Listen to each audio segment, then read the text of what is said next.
Goeiedag gemeente, baie welkom by hierdie week se afkondigings. Ek sit op die oomblik hier in die Gama kampus waar ons senior bediening geleentheid gehad het, waar ons spesifiek met mekaar gesels het oor verantwoordelike besluitneming wanneer dit kom by ons geld, wanneer dit kom by boedels, as ook met fopnuus wat ons almal so mee geraak word. En dankie vir elkeen wat dit bygewoon het, as ook ons span wat hierdie geleentheid gereël het.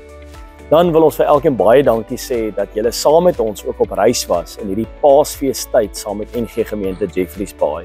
Dit was 'n verrykende geleentheid met soveel mense wat bygewoon het. Letterlik van ons Aswoensdag af tot en met ons Opstanding Sondag was dit 'n geleentheid waar ons diep groei beleef het. En dankie vir julle elkeen se terugvoering en dankie vir elkeen se bywoning. Ons wil ook dan vir almal dankie sê vir die goeie Vrydag geleentheid wat ons ook gehad het by die Gama sowel as by Paradys Strand. Ons het agtergekom na 2 jaar se bywoning. Is die bywoning van so 'n aard dat ons dit definitief van volgende jaar af by al 3 ons kampusse ook gaan doen. Ons vra ook in hierdie geleentheid en ons sê ook nou al vir julle baie jammer indien daar enige ongerief was of dat jy dalk hier aangekom het en nie sitplek gekry het nie. Ons vra daaroor om verskoning, maar ons maak voorsiening ook vir volgende jaar vir die groei wat ons ook in die gemeente die afgelope 2 jaar beleef het. So baie dankie ook vir julle elkeen ook daarvoor. As ook ons Opstanding Sondag was 'n wonderlike geleentheid van mense wat blomme gebring het, hotcross buns is gedeel.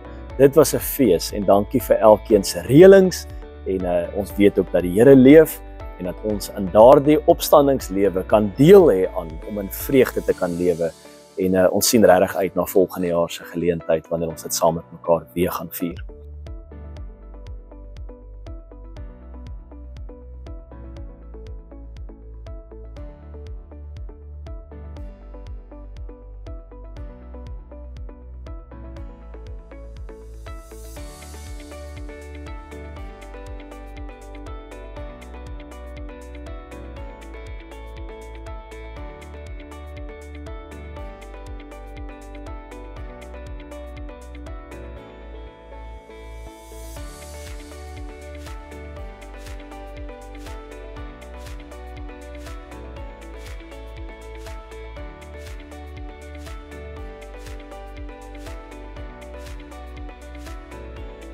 Dan het ons ook in hierdie tydperk waarin ons nou ingaan, is daar 'n klomp dinge wat by die gemeente aan die gebeur is, onder andere ons fokus op ons seefees wat in hierdie kwartaal wat kom gaan op fokus.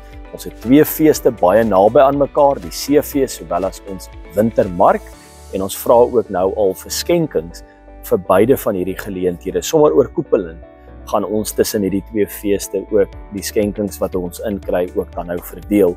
So indien daar enige iets is by die huis, bruikbare items wat julle dalk wat nou al baie lank lê of wat nog nie gebruik word nie, bring dit asseblief na die kerkkantoor toe.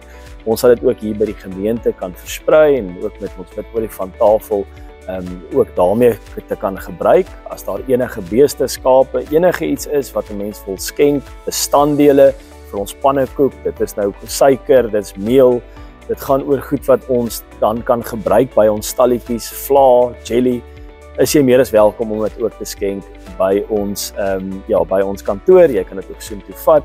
So baie dankie nou al ook daarvoor en dankie dat jy saam met ons ook op hierdie pad ook stap om hierdie feeste 'n groot geleentheid ook te kan maak. Dan op die 6de Mei het ons vir professor Johan Smit hier by ons wat gaan gesels oor grense en dissipline. As jy 'n oupa of 'n ouma is, 'n pa of ma, is jy meer as welkom om hierdie geleentheid by te woon. Ons hoop om jou daar te sien. Ons het ook dan die 21ste Mei het ons algehele vroue geleentheid, maak dit nou al in jou dagboek vas. Vir al ons kinders, vir al die ouers wat op reis is in hierdie vakansietydperk, mag dit ook vir julle 'n goeie geleentheid wees van rus. Mag die Here julle seën, reis veilig. En ons hoop om julle weer terug te verwelkom na afloop van daardie vakansiegeleenthede. Lekker dag, mag die Here jou seën.